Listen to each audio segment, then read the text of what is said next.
So this is going to be a demo for doing choux pastry, which is a little bit different from the ones that you will have done before. So this one, we start off by preheating the oven to 190 degrees Celsius at fan or gas mark 6. Next thing we need to do is lightly grease a large baking tray and just sprinkle it with some water just by splashing it on to the top, as this extra water will help with the steam, which helps the product to rise. Next thing I'm going to do is add 60 grams of plain flour into the sieve and sieve that through into the mixing bowl. The sieving of the flour also helps to create volume through further aeration. The next thing we need to do is place 50 grams of unsalted butter into a saucepan and place 150 ml of water.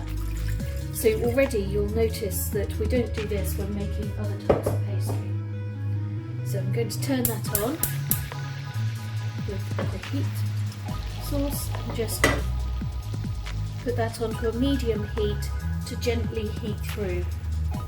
What I'm looking for is that I want the butter to melt, and then I'm going to bring it to a rolling boil before I remove it from the heat.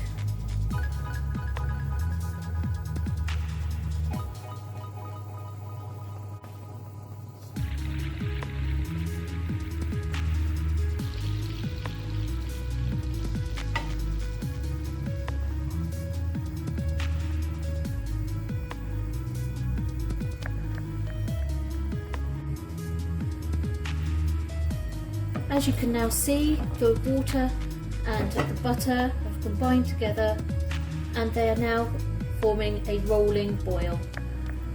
At this stage, I'm now going to turn off the heat and immediately put my flour into the saucepan and so that it can combine together. It's really important that we do this quickly and it's off the heat.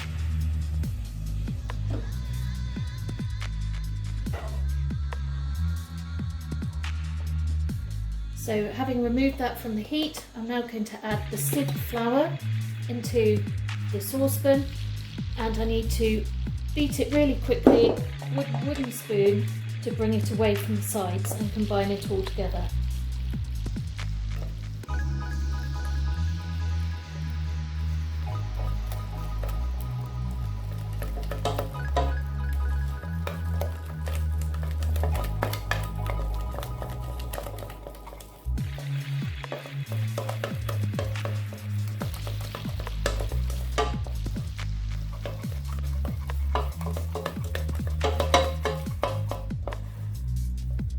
As you can see, that is the consistency that we're looking for, and it's important that we put it into a bowl now to cool down for 2 minutes so that we can then add the egg without worry of it curdling.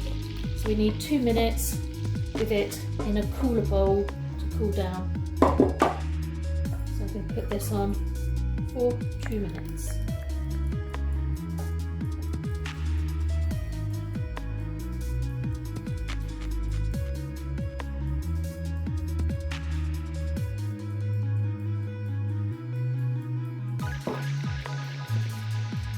Whilst this is cooling, I'm now going to break up my eggs and put them into a bowl. So one at a time, break them up.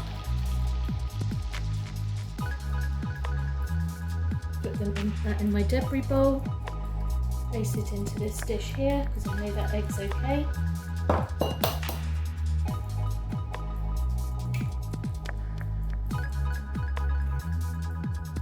That egg's fine, so I'm going to place it in there with that egg. Okay, I'm now going to mix my 2 eggs together.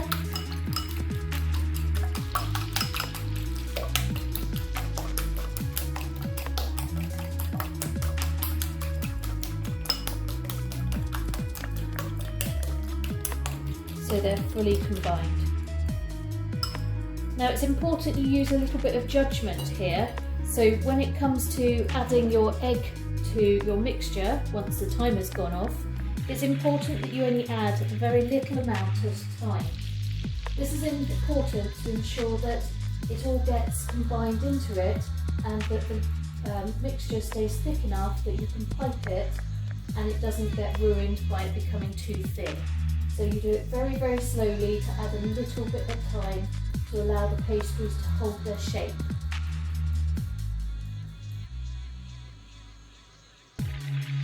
Okay, the time has now reached 2 minutes, so I'm now very slowly going to add a tiny bit of the egg at a time and start mixing it. Now at this point it will start to look like it's separating, and it's important that you give it plenty of effort in your mixing. Okay, so look, as you can see, this is perfectly normal. This is how it will look to start with before you get it all combined in there. Add a little bit more in there. Now sometimes it takes up all of the egg, all of the 2 eggs, and other times you won't need quite so much. So you do have to judge it based on the consistency of your pastry dough that's being formed.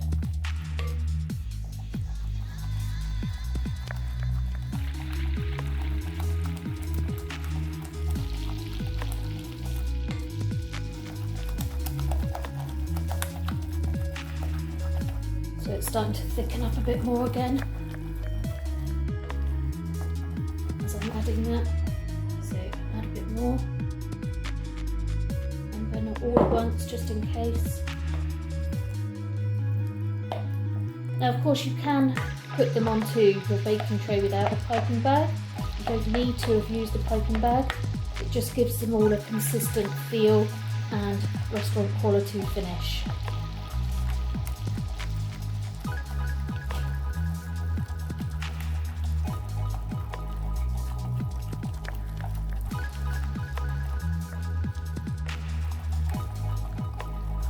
So notice how it takes a while to bind in together. I will be needing all of the egg for this one. So let's mix that last bit in.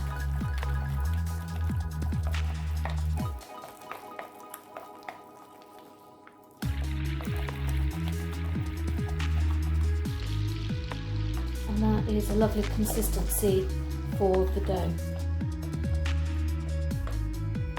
Now the key thing with this dough is such a high water content. It's the water that you put in at the beginning that is going to give the choux pastry the rise and those empty hollow shells that you want. And that is because of the steam that's produced whilst it's cooking. And that's why it's also so important that you get your oven on to preheat to a high temperature to enable that steam to affect the pastry as soon as it goes in to cook. Okay, I'm going to use my piping bag, which I got from Hobbycraft. It's just a disposable one. The ones we have at school are actually much better. And I'm putting in a nozzle, but you don't necessarily need a nozzle. I just happen to fancy putting one in today. Okay, so push it down. Don't cut off the bottom yet, so leave it so it's full over. And then I'm going to put it so it's like a little collar around my hand.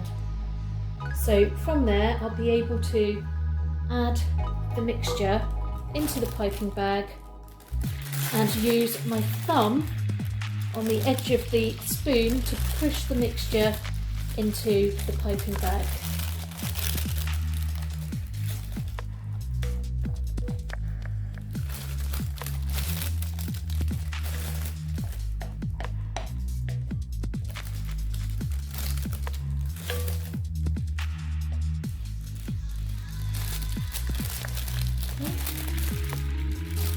So that way you save making a big old mess.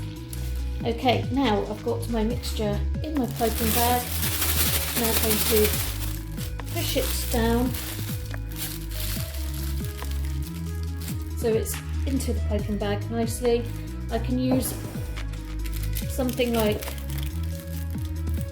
a jug to keep it in, or even a cup if I need to, whilst I'm not using it. Okay. Okay, to make these into mini eclairs, not mini eclairs, I'm going to do mini profiterole type things. Okay, so profiteroles, I'm just going to twist the top. So it's from the top that I'm going to be applying pressure and pushing, and it's from my other hand I'm going to be directing the flow. I want these to be equally sized, and I want them to be spaced out and about the size of a 50p piece. So I push down and then I push the bag and lift it.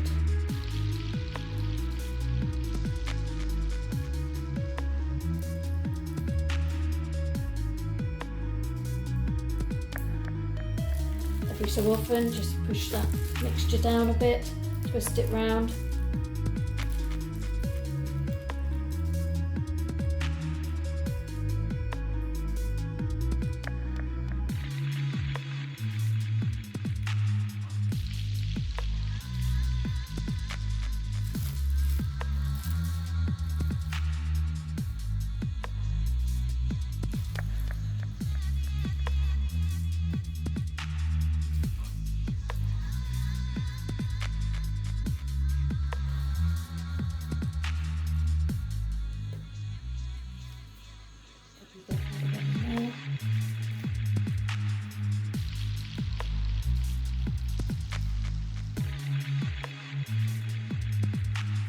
And that's the end of that. So I can throw that away. Obviously I'll remove the nozzle first. Now that one's a little bit close, so I might just try and shift that over a bit. Okay. Now another thing to do at this point is just get a little bit of water and just dab at each one on the top with water to stop that bit that's sticking up from burning. Okay. And pushes it down just slightly to give the shape that you want.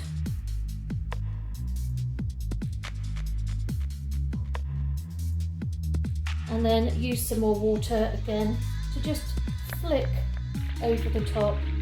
Every bit of steam that's in there is going to help with rising this product. These will now be in the oven for about 20 to 25 minutes, and we'll see how they are at that stage. It's important that you don't open the oven door to check on the pastries for at least 20 minutes. And this is important to ensure the temperature remains high and constant for the steam to make them rise.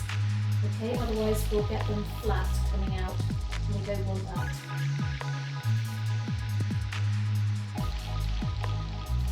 I'm now going to prepare a simple chantilly cream, which will be a sweetened double cream that's been whipped up that will go nicely in the centre of the eclairs. So I'm using 300 ml of double cream,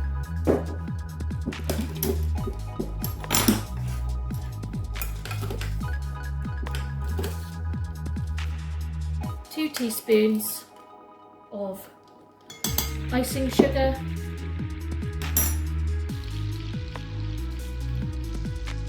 and 1 teaspoon of vanilla extract.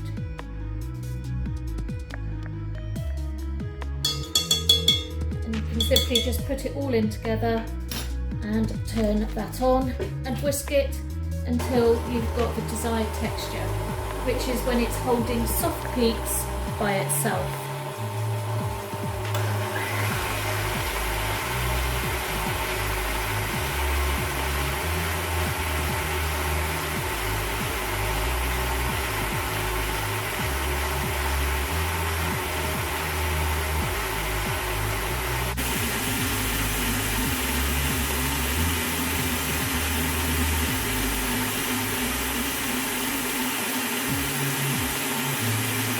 So you can see that's starting to thicken up nicely now. We don't want that to go too thick, otherwise we're going to end up with it separating out and almost turning to butter.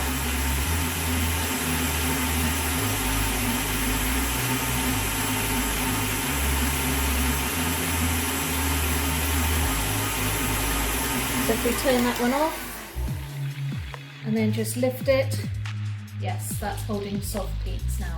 Perfect.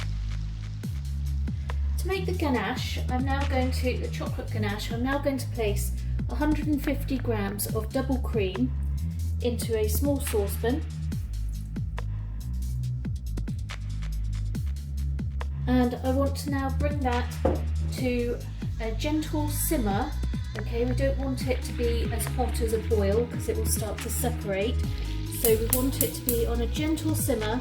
So I'm going to use the smallest hob point and put it on a low to medium heat and allow that to just bubble gently, when it will then be ready to add to the chocolate.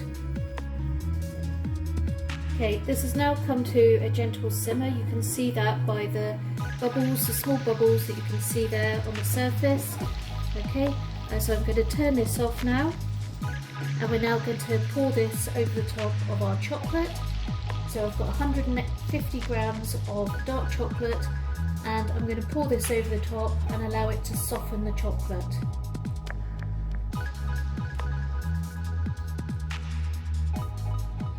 Now the reason I'm just going to pour the cream that's been brought to a simmer over the chocolate and allow it to just soften the chocolate softly like this is so that we don't overheat the chocolate. So by doing it this way, you can see that the chocolate that melts at 37 degrees Celsius will already start to melt within that hot cream. We don't want to overheat our chocolate, otherwise we ruin it. You can see how lovely it combines together now and starts to thicken up. We want all of that chocolate to melt down. Obviously the smaller you can cut it up when you are putting it in the bowl, the quicker that's going to happen. And just get that prepared and allow it to cool down slightly before we're going to put that on the top of each of our little choux buns.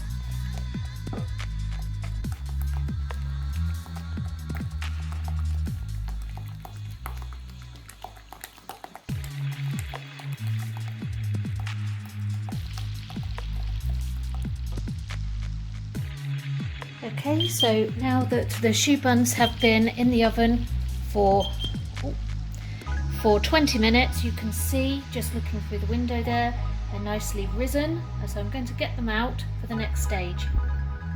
So as you can see, they're nicely risen, and it's all that lovely steam that was in that hot oven with all that liquid from both in the pastry and also splashed onto the tray, which has helped given them that nice risen and puffy look. So the next stage is I'm going to cut a hole on the side of each of them so that they can dry out in the oven for a further 5 minutes. So to do this, I'm literally just going to clip the sides of them. Tricky to do whilst you're holding the camera at the same time. So I'm going to clip the side of them with my scissors so that the insides of them can dry out with the heat of the oven for a further 5 minutes. So here they are again. They are now out of the oven for the second time. So they have now dried out in the centre, and we are waiting now for them to cool down before adding the ganache and the chantilly cream to the centres.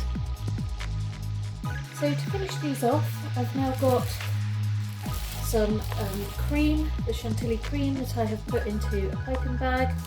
You can just do it without a piping bag if you want to. I'm just choosing to as I've got some. And then just get one of your choux pastries, fill it with cream and place it onto your plate. You can either do them all at first, do them all together, and then coat them with some chocolate. There we go. Or you can do the chocolate first and then the cream. I find it's easier to do the cream first. Fill them all with cream and then put the chocolate on the top. Finish them off. There we go. I'm now going to finish these off with a little dab of chocolate on the top of each one. which again you can pipe on or you can dip it in, whatever you choose to do. I like to just put it on gently using a couple of spoons, and then you can either leave them in the fridge to get a bit colder and the chocolate get a bit harder, or you can eat them straight away, up to you. So there we have it, some lovely choux pastries. And you can also make savoury versions of these, where we obviously don't put cream in them. You could put a cream cheese in the centre, you could then put some grated cheese in there. You could do all sorts of things to make these lovely savoury little handout as well, if you want to.